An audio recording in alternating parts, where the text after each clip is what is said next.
Sir, I will just dwell on the preamble of it, sir. So it speaks about, say, what does it say? Liberty, equality, and fraternity.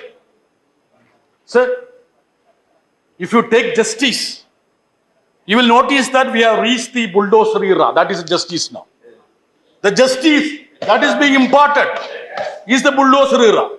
Sir, if it is economic justice, sir, we don't want to speak about the Oxfam report because that's not a good company for good organization for the present dispensation. It's blacklisted. You see the inequality that is spiraling up, sir.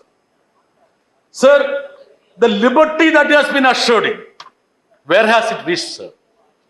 Now it is more manifested in the form of sedition and UAP. That is a liberty which has reached.